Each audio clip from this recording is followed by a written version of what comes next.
Riders in this motherfucker.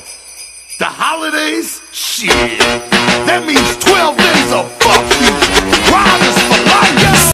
What's going on, everybody? This is Bronco Juggalo, and I am doing day 3 of the Horrific Nightmares JM 12 Days of Christmas Horror Challenge. And today we are doing the 2016 film Red Christmas. That's right, we went from black to red. The funny thing about it is, in Black Christmas, all the blood was red. And in Red Christmas, the blood is black. This film was directed by Craig Anderson and stars Dee Wallace as Diana. This is an Australian horror film, as I said, from 2016. And if this is an indication, and Wolf Creek is an indication of Australian horror, I gotta watch more Australian horror, I'm telling you.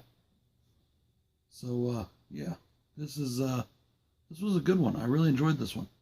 An aborted child survives an abortion and the subsequent explosion that comes when a extreme protester decides to blow up the abortion clinic.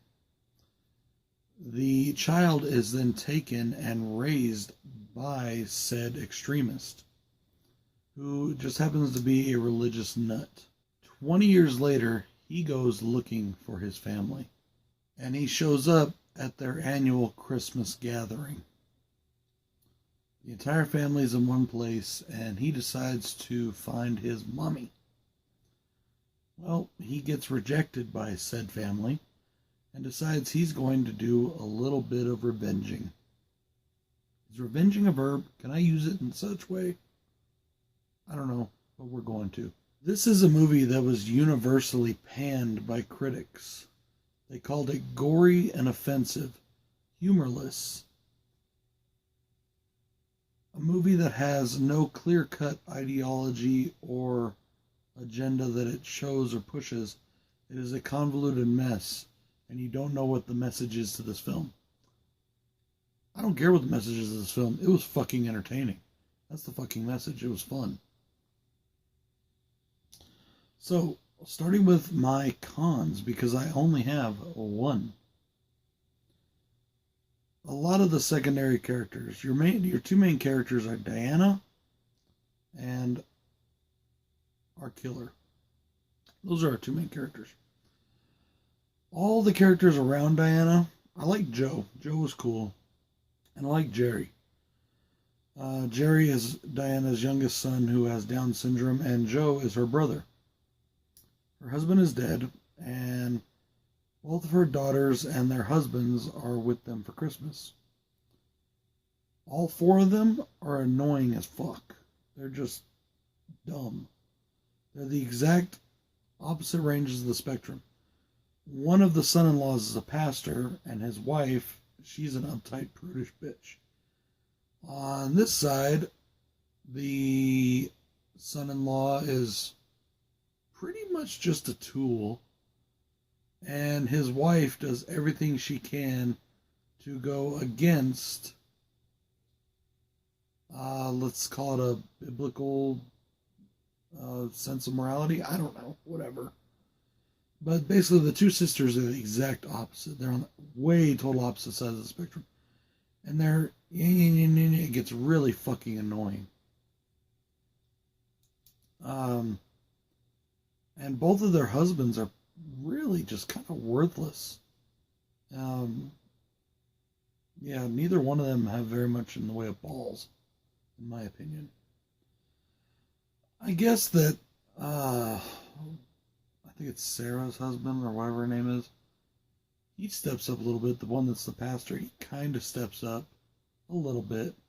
He tries to help out. Doesn't really work, but he does. He tries to fight back. I got to give him a little bit of credit.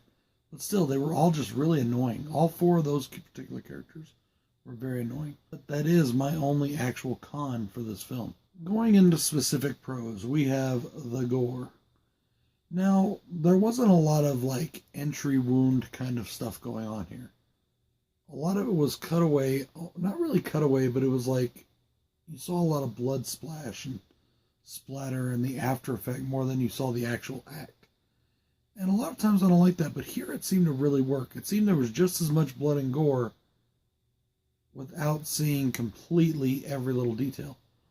There's this great kill where our killer takes an umbrella and shoves it through one of the girls' heads.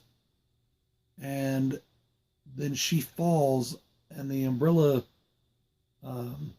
handle hits the ground, and it makes the umbrella pop open, and it's already out the back of her head, so all the blood and everything goes.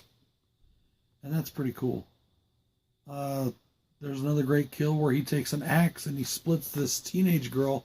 I forgot about her. There's also an adopted sister or something like that, or a adopted niece. I'm not sure. I can't remember what she is. But she's like under 18, I think. And she's the first one to die, and she gets chopped all the way down the middle with an axe. And that was pretty cool, too. Biggest pro for this film is I really liked the originality of this film and its story. This was not like any other Christmas movie I've ever seen, that's for sure, as far as like Christmas horror. And it really wasn't like most horror movies I've seen.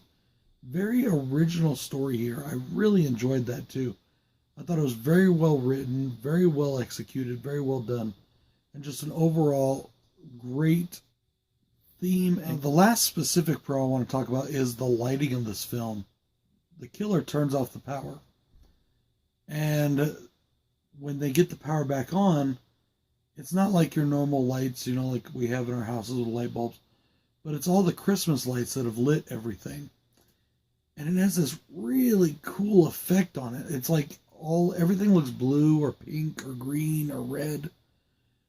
And then when somebody is being killed, there's this really cool kill where I don't want to give all the kills away, but there's this really cool kill in the kitchen. And you can see the blood coming up behind the guy's eyes. And then the blood just shoots out of his eyes. Because the lighting is done so differently and so colorful, all the blood comes out looking black. And that's what I meant in the intro, if you didn't understand, about the blood being black. And a lot of the blood in this film, it was like that. Because of the coloring, whenever the blood sprayed, it had a blackish look to it. And I really thought that was cool. I thought it was different than other films. Now, there's lots of horror films where you get kills at night and the blood comes out looking black. But this one, it seemed like they did it all intentionally to light it in a certain way to get that really cool contrast. And I really enjoyed that. I thought it was a really cool idea. This whole movie was really good in my opinion. It was a lot of fun. Now, is it going to win any Oscars? No. Is it the greatest movie ever written? No. Is it Halloween? No. It is a fun film that it's a fun popcorn movie. Just turn your brain off, watch the movie, and put your own personal politics and religious convictions, let's say, to the side while you watch it. Because if you're going to watch it, because a big theme in the movie is abortion, if you're going to watch it and get pissy one way or the other, you're really not going to enjoy yourself. It's a fucking movie. Remember that and let it go at that, okay? Anyways, this is Bronco Juggalo saying, I will see you all on day 4. Big ups to Horrific Nightmares Jam for creating this and for doing the challenge. Dave Maggot, my boy who is doing this challenge while he is fucking sick and in a lot of suffering. Big props to you, bro, for pushing through.